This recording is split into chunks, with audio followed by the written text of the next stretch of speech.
Hi everyone, I'm super excited to be here presenting at the Freedom Under Natural Law Conference. Thank you so much for the invitation, guys. My name is Umelo, and I'm presenting on the topic of the science of self-care. Most specifically on the beauty realms where I've spent the past 20 years of my career. So I will specifically be talking about the natural products and how using natural products essentially aligns you better with natural law principles. But what do we mean when we talk about self-care?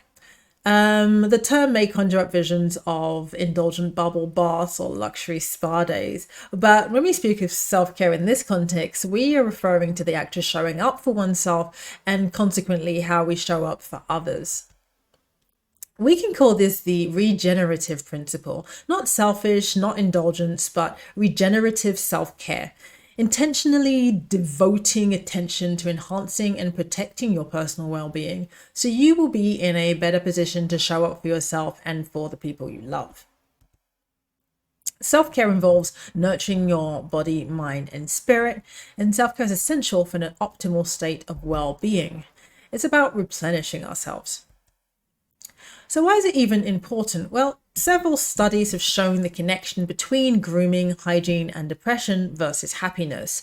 You can even consider the basic mundane daily tasks of, brushing your teeth or taking a shower as part of a self-care routine as well. So getting under the skin, as above, so below. So what do we mean by this? It's important to note that the foundation for healthy skin starts on the inside, so below. And then cosmetics, they can still heal and aid in healing, inducing people back to wellness and balance and harmony. Essentially, the word cosmetics derived from cosmos is to do that, help to put a aesthetically pleasing order in place. So a few fun facts about the skin. You may have heard it's your largest organ, fastest growing organ as well, and counts for about 6 to 10% of your body weight. It's a huge sensor packed with nerves for keeping the brain in touch with the outside world. It is ruled by the benevolent planet Mercury according to Vedic astrology, and much like Mercury, relays these messages throughout the body, protects it, and helps to maintain the homeostasis. It's waterproofing, it provides insulation, regulating the body temperature, protects from the environment and harmful chemicals for the most part, and produces antibacterial substances that help to prevent infection. It also manufactures vitamin D and is responsible for assimilation and elimination. It's also a good indicator of internal health. The Roman physician Galen, for example, would use skin to assess the balance of the body and to identify different types of imbalances and illness. So here's a diagram of the skin. The first layer we have is called the stratum corneum, or the horny layer. It's considered to be the dead cell layer that's mainly for protection. And then you move into the epidermis and the dermis that have the live nerve endings, and the dermis particularly has the significant portion of the blood vessels. So all cells require good nutrition, proper hydration, oxygenation, and detoxification to thrive. With this in mind, it's important to think holistically and make well-considered choices in relation to what you put on your skin. So in our conscious beauty movement, we can delve a little bit further into products as they apply to skin and body care. When considered holistically and divorced from the commercialism, we know skincare and cosmetics can be part of an effective self-care strategy. But at the moment, this tends to come at a cost, whether it be depletion of resources, animal testing, questionable ingredients, child labor, or environmental pollution. Not to mention, it's a whole industry generally devoid of principles. It's rooted in vanity and materialism and designed primarily to profit from your self-loathing. Yet cosmetics have been an important part of tradition across cultures, from Cleopatra and her milk baths to Roman-made potions of olive oil and rose to the mystical fragrances that have been used in all manner of rituals. So when did it get so complicated? Well, over time, cosmetics have become more complex with a focus on what works best for a profit margin rather than what might be truly best for humanity, animals, and the planet. Newer technology, cost-effective excipients, bases to deliver molecules, and active molecules have been identified, purified, and clinically tested for efficacy, forming a high-profit chemical industry that is far, far removed from its natural origins. And I like this quote because, if we would just take a moment to see that Mother Nature really has given us all we need, then there would no longer be a place for this destruction and manipulation of ourselves and the planet in the name of beauty. Thankfully, over the past few years, we've been seeing a consciousness shift. And I would imagine that a few of you here are part of the growing segment that care about what we consume, either through ingestion or topically. Asking questions, avoiding questionable ingredients, and looking for more natural, ethically sourced, skin-friendly options as part of an overall lifestyle choice that is actually also more aligned with natural law principles too. The one is all. So this mantra is central to the philosophies concerned with the operations of nature, essentially the natural sciences, that teach us about the nature of the world, its whole and its parts. So we see the interconnectedness of life and feel that greater sense of fulfillment that's achieved only when the body, mind, and nature are in harmony. Man is a microcosm or a little world because he is an extract from all the stars and planets of the whole firmament, from the earth and the elements, and so he is their quintessence, as to quote Paracelsus. We discovered a long time ago that the chemicals developed by plants to protect and heal themselves could also be used to heal the human body, and thus herbal medicine was born. And through alchemy, we've come to understand the heavenly bodies give an unseen power to nature, which manifests itself differently through various species of herbs and plants. The art of healing comes from nature, not from the physician. Therefore, the physician must start from nature with an open mind, also said Paracelsus. So the philosophy and practice of wellness and science was very much rooted in nature with our early practitioners. So with this paradigm, natural products definitely have a stronger appeal and are more aligned with a clean, holistic lifestyle choice. Natural products tend to be more appealing, more trustworthy, have a better synergy with the skin, they seem safer, there's more truth and simplicity in nature. As Isaac Newton put it, nature is pleased with simplicity, so it makes sense. But within this paradigm, we do have to be careful of certain fallacies. So we can fall prey to the pill to nature fallacy or the green fallacy. This is where when something is claimed to be good because it's perceived as natural or bad because it's perceived as unnatural, it's just slightly too simplistic of a viewpoint. The reality is both natural and synthetic chemicals can be safe. Both natural and synthetic chemicals can be dangerous.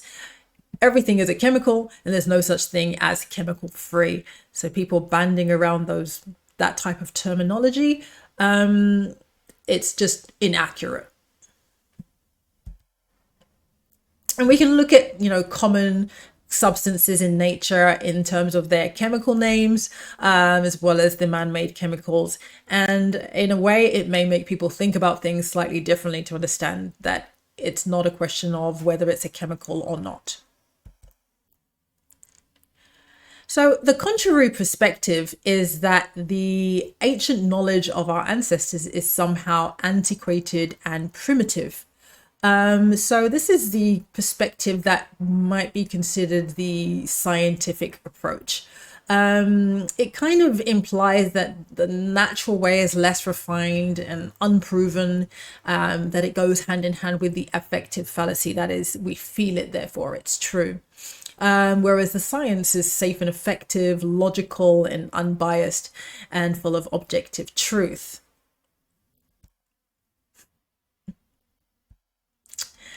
So, as we know, modern Western science is plagued by an kind of atheistic materialism that leads to this dogmatic and evangelical religion known as scientism. You have to remind scientists often that science doesn't actually prove ideas, it builds evidence to support hypotheses rather than having claims of absolute truth.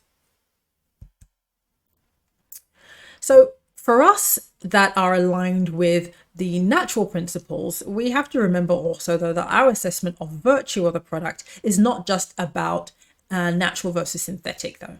We have to evaluate each chemical on its own merits. We have to consider our biology holistically, think about biochemical pathways, not just the chemistry of the molecule, understand the body as a system, and remember that natural names, even though we recognize them, that's great, but that does not mean that chemical sounding names are automatically bad. And also, not all chemical sounding ingredients are synthetic or unsafe. And as Aristotle said, if one way be better than another, that you may be sure is nature's way. And I'm sure most of us can agree with that.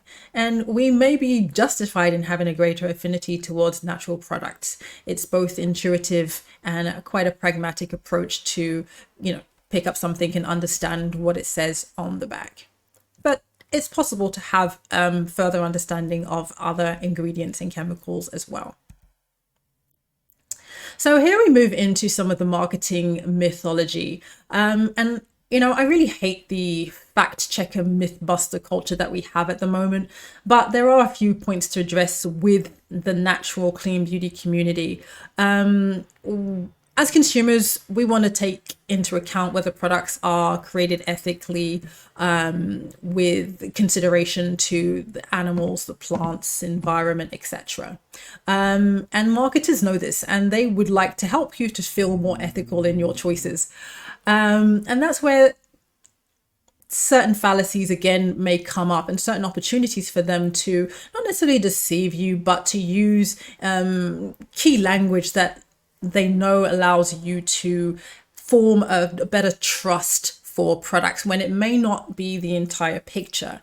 So sometimes it's about marketing products to make you feel more ethical, or sometimes just good old fear mongering can help. So I'll give you an example where we have the claim that is a very popular claim. 60% of products absorb into your bloodstream. So I've heard this absorption percentage vary from 50 to 90% even, and it's repeated so much that it's taken as a fact, despite the fact that it was actually put out by the marketing team of a very prominent natural brand. The reality of the situation is a little more nuanced. So it's not to say the claim has no traction. It doesn't mean you go bathe in radioactive materials, but there are some additional factors to consider when you're looking at transdermal application and absorption of substances through the skin. So most things don't make it past the first few layers of the skin. And then even less things can actually then make it further through the epidermis into the dermis and then actually be absorbed by the blood vessels. So absorption really depends on the size and structure of the substance, the molecular size. It depends on things like polarity, whether it's hydrophilic, lipophilic, like oil loving or water loving. It also depends on the area of application. And then, of course, you could use penetration enhancers if you wanted to things to go deeper into the skin, like DMSO or denatured alcohol. And pH also plays a role. So another common one that I've had many discussions with people on is, the assumption that it's vegan, so it's natural, good for you, and cruelty-free. Now, the reality is, you make that inference. You see the vegan word, you infer that that's healthy, you infer that means wellness, good for you, natural, cruelty-free, when in fact this claim alone doesn't really mean any of these. But the word association is very convenient for marketing purposes, I will say. So if we look at some of the most common animal-derived ingredients, honey, beeswax, royal jelly, egg milk derivatives, and most of these are byproducts of the food industry. So it's not to say that they're great or they're okay. It depends on everybody has different perspectives. Not everybody here, I'm sure, is vegan, but if you are not vegan but you choose to buy vegan cosmetics to be more ethical, you may still have some work to do there. I'll give you an example. So this is a vegan cosmetic. I mean, it's very easy to be vegan when your ingredients are silicones and petroleum derivatives. Other buzzwords you might see thrown around are things like plant-based and plant-powered. And it's not that there's anything bad with these. It's just you can't just fall for the assumptions that it means that they are healthier for you. And that's often why marketing teams like to introduce them. Plant-based could mean that, it started off as a natural molecule, but it doesn't tell you anything about the processing and how it was synthesized, because it may be a very unnatural material by the end. They have biodegradable glitter made of corn essentially, but it's nowhere near anything to do with the original plant corn by the time it's been processed. Another big one is the claim that European cosmetics are safer than those manufactured in the US, and that the EU has banned over 1,600 ingredients while the US has banned less than 20. Now, it's not that that claim is untrue. It's just that the USA and EU fundamentally differ in how they regulate substances. So first thing to note is that it's pretty much one big industry when it comes to raw materials, and the same global players make chemicals for food, pharmaceuticals, and cosmetics for the most part. The majority of the chemicals that are actually listed on the EU list are not chemicals that are actually used or have ever been used in cosmetics, and they're not being used in the US either. Take, for example, jet aircraft fuel or cancer drugs and antibiotics. They have no function in cosmetics, in cosmetic formulation. Recently, California is kind of following suit with Europe, as well as a few other states, and started introducing bills to update and prohibit chemicals for cosmetic products. Unfortunately, again, they're listing chemicals that no one is actually using, so it's pretty performative, to be honest. And kind of leads to this mentality. And it's very tempting for well-meaning folk to support these regulations in the interest of safety. If you think about the fact that women might use 12 personal care products a day, a teenage girl might use up to 17. And so you're exposed to several hundred chemicals throughout the day as you're using these products. So sure, safety, health is important, but it also tends to encourage people to sort of start pleading for more regulation to ensure and good old government to give us that safety. However, we could say we don't really need more regulations. You just need more people making conscious choices and taking 100% responsibility for their actions and their choices. The fact is, if all chemists formulating raw materials and products align their own actions with natural law, then, natural law would be the only regulator really needed. So we're seeing this encroaching more and more, and we've recently had the introduction of MOCRA, the Modernization of Cosmetics Regulation Act of 2022. This has given the FDA increased authority and will introduce new reporting and substantiation requirements. Unfortunately, this type of red tape and bureaucracy really tends to affect smaller businesses more than it does the big boys. Luckily, they've made some exceptions for businesses smaller than $1 million, but I guess we'll see how this continues to pan out. So on one hand, you have clean beauty warriors, sometimes with good intent. And on the other hand, you have these scientists, chemical evangelists. So the clean beauty warriors can ultimately become the fear peddlers that are enticing people to ask Big Daddy government to keep us safe. While the scientists maintain that, well, everything used in cosmetics is considered to be safe and effective, until of course it's not. So this creates a false dichotomy, a sort of perceived polarization of nature versus science, as if the two worlds are diametrically opposed. It's very frustrating. And between the arguments of natural products versus synthetic products, I mean, you see a lot of these common logical fallacies. There's a lot of cherry picking of data and evidence to support your stance, appeals to authority. I'm a doctor, I'm a PhD expert in some shape or form. appeals to ignorance or the burden of proof fallacy. I mean, claiming something must be false because it hasn't been proven true and vice versa. You know, sometimes there is no evidence to prove an ingredient is harmful because a study hasn't been done. The post hoc fallacy is like confusing correlation with causation. This happens a lot with things like sunscreen and cancer, etc. Sunscreen is a whole nother topic. I'm not really going to touch on that in this presentation, but maybe for a future one. And ad hominem attacks, of course, very common, where, you know, everybody's just in it for the money, whatever claims that they might be making. So how do we work on the art of discernment? You know, what's the best way to navigate in this polarizing and superficial and sometimes unscrupulous world of beauty? How do we reduce exposure to potentially harmful chemicals and ultimately be immune to new variants of bullshit? Well, a couple of tips and tricks. One thing, support organic. Organic farming done correctly encourages wildlife and looks after the land. It's about principles around health, ecology, fairness, and care, which take a bigger picture view of sustainability.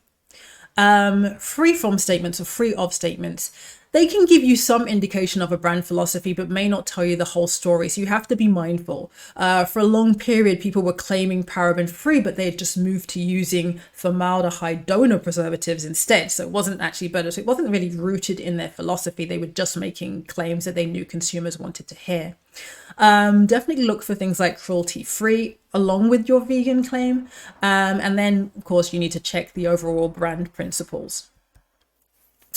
What else are you going to look for? Well, you can check out the SCCS opinion. So in the EU, when they're preparing files for review, they gather a group of independent scientists basically to give their opinions on emerging problems or draw attention to things.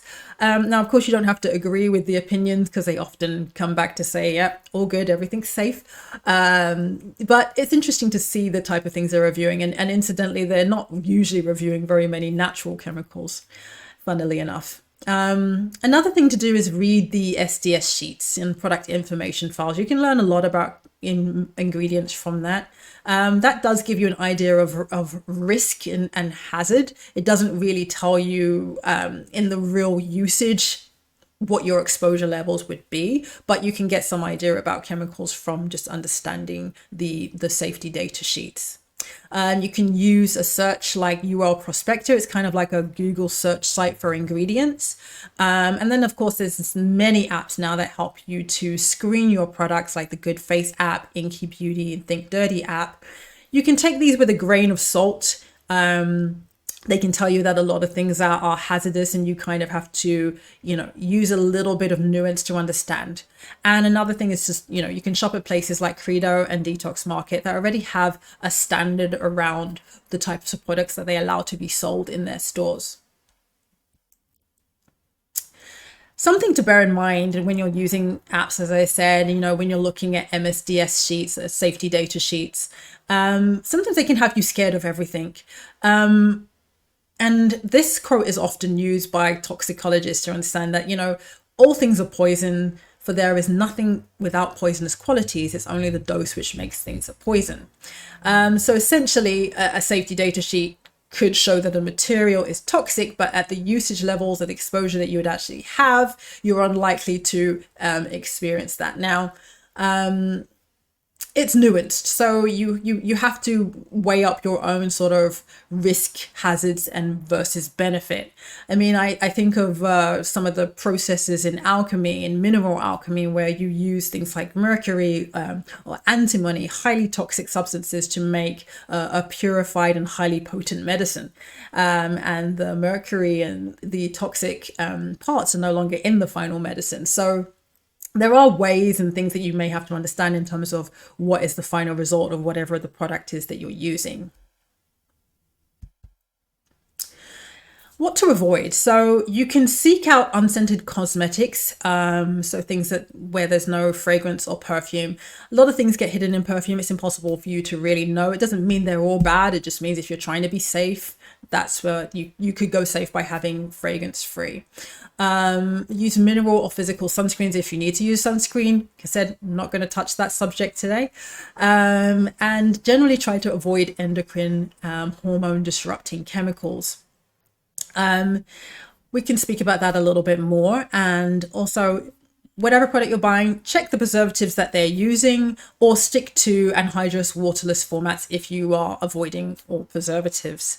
Avoid PFAs. They're not that commonly used. PTFE is probably one of the main ones used in a lot of makeup products, especially powders. So there's a really long list of endocrine disrupting chemicals that a lot of them still are used in cosmetics. Again, it is an assessment of how their toxicological profile and how likely you are to be exposed to the levels that have the endocrine disrupting effects. But generally, it seems that, there are ways to avoid them anyway, and there are alternatives that don't have the same properties. So this is a short list of them. There are many more. You will also see a lot of these being reviewed by the SCCS as well, as mentioned previously. Even some essential oils do possess some components that are potential endocrine disruptors as well. But again, like I said, there's nuance to consider because it's not like you're going to drink your neem oil, for example. Preservatives. So I know a lot of people hate preservatives and they're preservative free, or if you look at an MSDS for a preservative, a lot of the time you're going to see something that sounds very hazardous and sounds very toxic by the nature of how they work. However, products need to be preserved, otherwise they spoil when they have water in it, at least. So that's essentially illegal for manufacturers and brands to sell products like that, and they'll get sued. So we do need to put preservatives in when you're making products with water. As I said, you could use anhydrous water-free products that don't require preservatives and they're not prone to any kind of microbial contamination. That would be like your lip balms and your body butters. If you are using preservatives, I do have my top 10 favorites that I've used. They've got proven efficacy, they're mild enough, and you can formulate with these. They have a broad spectrum, either alone or in combinations. Most of them are naturally derived, or if not naturally derived, they're innocuous enough that they have a minimal sort of irritation potential. So beyond the natural versus synthetic, there is a bigger picture to also consider as well. So when you're thinking holistically about product lifestyles and the whole supply chain, as the end consumer in the chain, the number one consideration is usually, does this product contain ingredients that harm me? But the reality is you also need to consider the overall eco-toxicity and the sustainability too. So let's say a product gets assessed by a toxicologist and they look at the hazard, the exposure, the dose, the risk factors, how you're going to use it and the amount you're going to use each time. And they may come up with that the product is safe because whatever ingredient is in there at X percentage. All right. But then that one ingredient that's in there that's low percentage for you, somebody else had to actually make the product. So they had to take that raw material, 100% concentration, and process it. And then even to get that raw material, somebody else had to make it. And probably as they were making it, there was probably some industrial process that had some waste. So there's a whole supply chain of things to consider when you're actually vetting and trying to understand like what are good and bad materials, good and bad formulations. So in this supply chain, of course, you're starting off with, these suppliers that are making products, and you go along the chain to sort of view what's happening at each stage. Is the product going down the drain? How is the retailer handling it? And all of these considerations will come up to give you an estimation of whether the product is sustainable, whether it's more environmentally friendly, etc., etc. So we have to ask these questions. Where did the material come from? How was the ingredient grown or sourced? Who had to handle it? And what was their risk and exposure? And what happens when it washes down the drain? Something like mica is a good example. So it's a natural material that was actually being mined by children in India. So of course, highly unethical. Nobody asked the question early enough. Plastic polyethylene beads and glitters were very popular for a while. I think they probably didn't harm us as the end user, but they did end up in the water supply and inside fish because they just don't degrade. And then another thing to consider is that, as they're creating new chemicals, that's where the defense for animal testing actually comes in, because you're creating a new chemical and you're a company, you want to limit your workers' exposure to toxins. For you to validate that, you have to have that product tested on animals still in some places. So there's kind of like a balancing act with that. So ultimately, you ask, can all this be avoided? And, to be honest, a lot of the time using simple natural ingredients, you do. Personally, when I'm formulating, I prefer natural ingredients because I prefer to reduce my own exposure to toxic chemicals in the process of formulating. So overall, I would say in terms of mindset, as you navigate through this space, don't be dazzled by the science, right? There's a lot of information out there. It doesn't take a rocket science degree, shall we say, to understand. It just maybe takes a little bit of time and some questions. Don't be a cognitive miser then in that case, which is where, humans tend to seek or trying to avoid spending too much cognitive effort on things. And, maybe it's not a big deal to you, it's not something you want to spend too much time on, but rather than taking shortcuts, there's some effort that might need to be expended just to understand a little bit more about the things that you might be claiming or believing. Treat marketing buzzwords with a grain of salt. Don't succumb to fear porn. Do your own research. Think of your skin holistically and know what you're putting on your skin in the same way you're responsible for what you eat. Take 100% responsibility for your choices. And, keep it simple. And unfortunately, nature is simple. In addition to skincare products, of course, you would have to consider things like sun exposure, eating habits, hydration, exercise, environmental pollutants, all of which contribute to overall wellness and skin health. So to round up, we're speaking of the regenerative self-care process. So if the generative principle is care, we can consider the regenerative principle as self-care to replenish oneself and maintain optimal well-being so we have the energy to create. It's so important to make sure you take good care of your body, mind, and soul in all ways, always. Thank you very much. It's been great hanging out with you guys. I hope you enjoy the rest of the conference. And if you want to be in touch, here's my email address, and enjoy the rest of the time. Thank you.